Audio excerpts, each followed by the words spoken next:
Hola chicos, ¿qué tal por ahí? Espero que bien.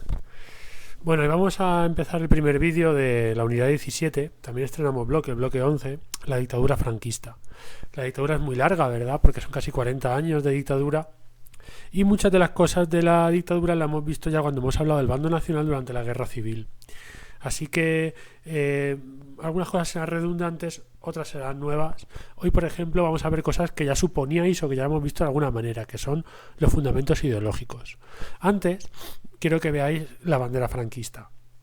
Lo primero, que los sublevados utilizaron al principio la bandera republicana. De hecho, por ejemplo, Emilio Mola era profundamente republicano. Pero al final había confusión en el campo de batalla entre la bandera republicana de unos y la bandera republicana de otros, que era la misma, y para no confundirlos, al final utilizaron la roja igualda, porque además sabéis que los carlistas y los monárquicos, que eran más proclives a esta bandera, sobre todo pensaban que era mejor la roja igualda. Así que se establece como bandera del franquismo junto con, ahí veis el escudo franquista. El escudo franquista tiene una base en el escudo monárquico, ya veis, la corona de Castilla, la corona de Aragón, el reino de Granada, las torres de Hércules, el lema más allá, de eso ya hablamos en su día, pero introduce elementos nuevos. Bueno, ya no eran nuevos. El primero de ellos sería el águila de San Juan, que esa águila ya fue utilizada por Isabel la Católica en su escudo heráldico, porque ella era muy devota del evangelista San Juan, y de hecho Isabel la Católica se hizo coronar el día de San Juan. Luego también utiliza el yugo y las flechas, que también es un elemento que, aunque lo lleva a cabo, lo rescata el partido, las juntas de ofensiva nacional sindicalista. En realidad el yugo y las flechas vienen de la época de Isabel la Católica. Yugo significa Isabel y flechas Fernando. Y por último, el lema, el trilema, una grande y libre.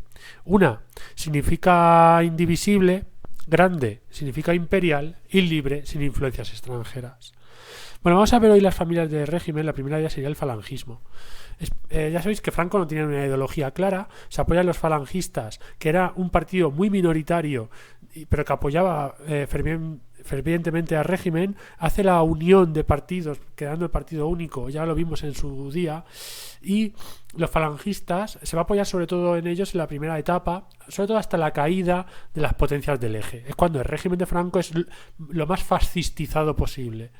La falange española estaba orientada a ordenar toda la sociedad, con el Frente de Juventudes, la sección femenina liderada por Pilar Primo de Rivera, la hermana de José Antonio, el Sindicato Vertical y el Auxilio Social. Fue dirigida principalmente por Ramón Serrano Súñer, que era el cuñado de Franco, y además que el mote que le tenían en aquella época era el cuñadísimo. Bueno, ellos tienden a encuadrar toda la sociedad con un fascismo adaptado a la historia de España, utilizando el partido para encontrar políticos entusiastas. Y vamos a hablar, si queréis, un poquito de la sección femenina, porque el papel de la mujer, fijaos, de poder divorciarse y de poder votar pasa a ser algo muy secundario en la sociedad. Mejor que yo lo cuenta la propia Pilar Primo de Rivera. Dice: las mujeres nunca descubren nada, les falta el talento creador, reservado por Dios para los talentos varoniles.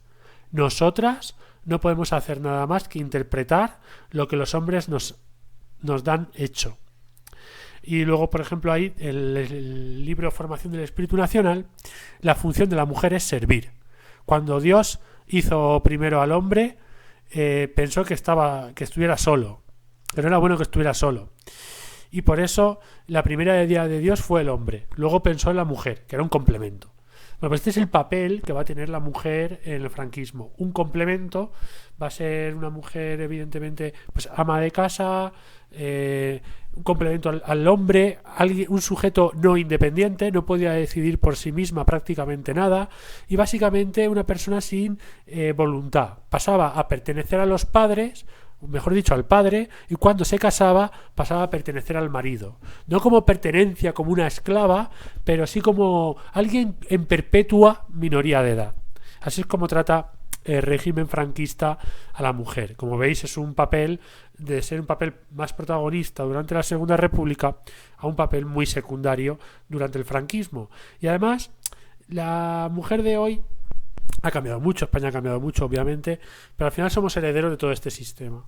También el catolicismo, es muy importante hablar de él, porque Franco se va a apoyar mucho en el catolicismo, sobre todo después de la derrota del Eje, y porque Franco, su régimen queda totalmente aislado y se intenta separar algo de la Falange y acercarse a el nacionalcatolicismo, a la Iglesia Católica, para salir del aislacionismo gracias al aval de la Santa Sede.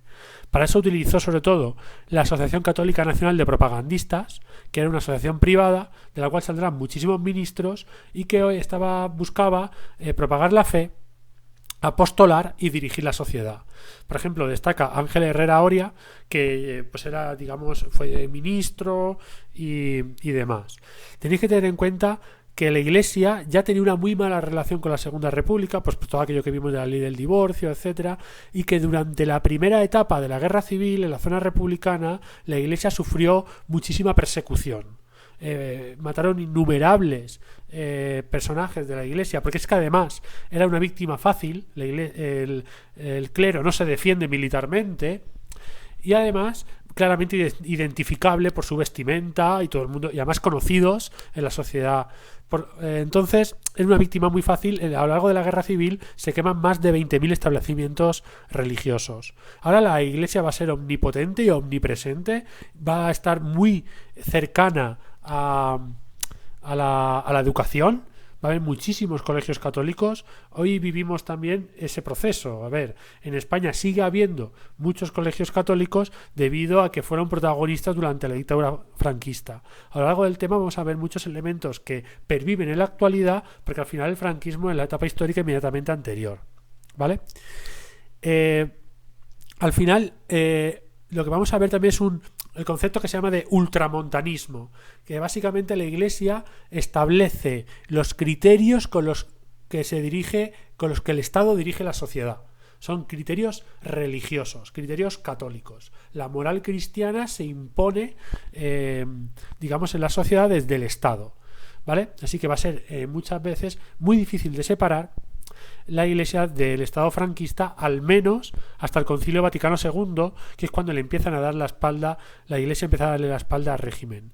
Entonces, bueno, todo esto pues ya sabéis que es un debate que sigue a veces en la actualidad, ¿no? A veces la Iglesia Católica pues está el asunto de la religión como asignatura, o a veces incluso con el tema del aborto, pues sigue habiendo roces entre el Estado y la Iglesia Católica, pero evidentemente ya nada que ver con la época de la Guerra Civil Española.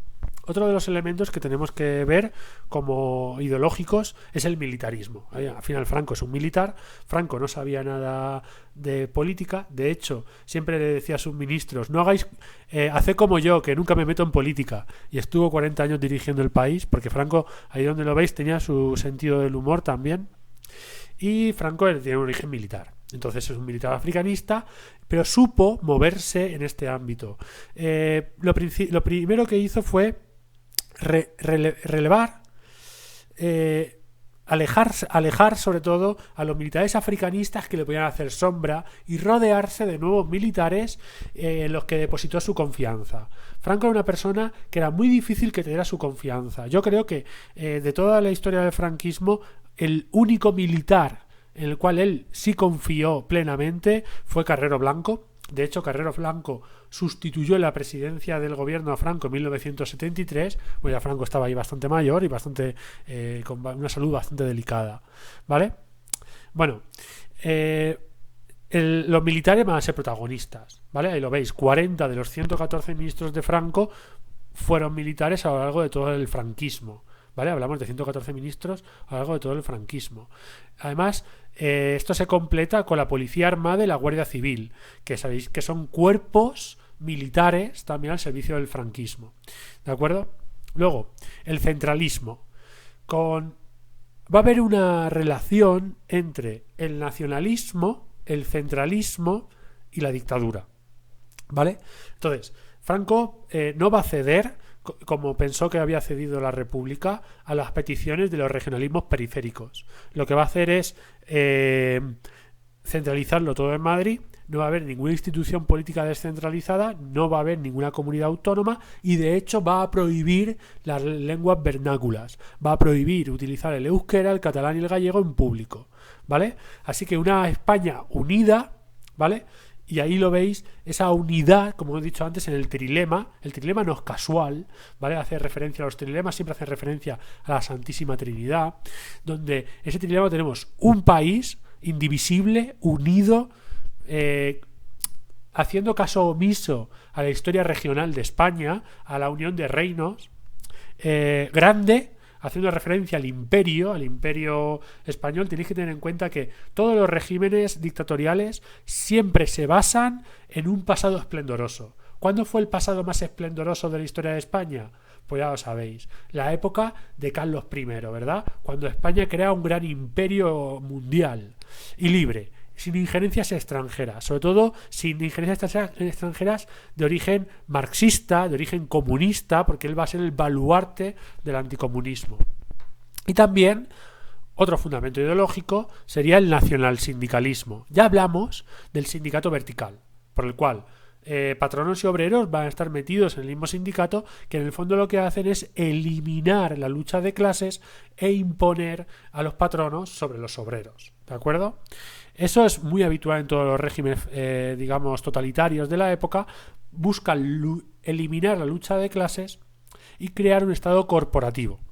En ese estado, todas las personas tienen que estar encuadradas en organizaciones paternalistas que velan por el bienestar del ciudadano, ya sea, como hemos dicho antes, el Frente de Juventudes, la sección femenina, el sindicato vertical, por ejemplo, o etcétera, etcétera, ¿vale?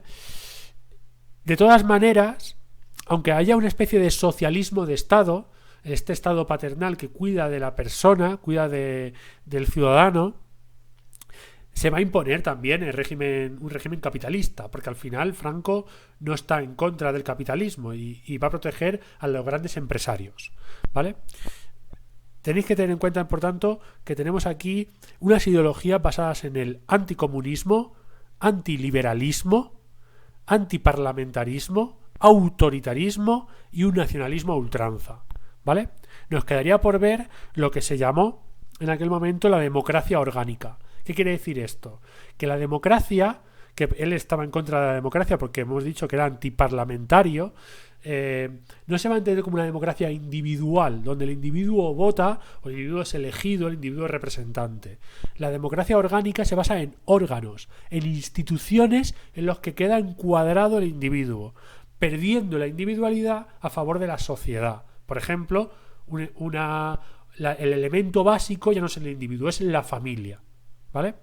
Y evidentemente la familia tiene un cabeza de familia que la representa, ¿vale? Luego el municipio, el sindicato, distintas corporaciones para que toda la sociedad esté totalmente encuadrado. Esto lo que quiere dar es apariencia de democracia, pero es una falsa democracia. ¿Por qué Franco quiere dar apariencia de democracia? Muy sencillo, porque Franco fue muy habilidoso. Fue el único dictador de la época de entreguerras que vivió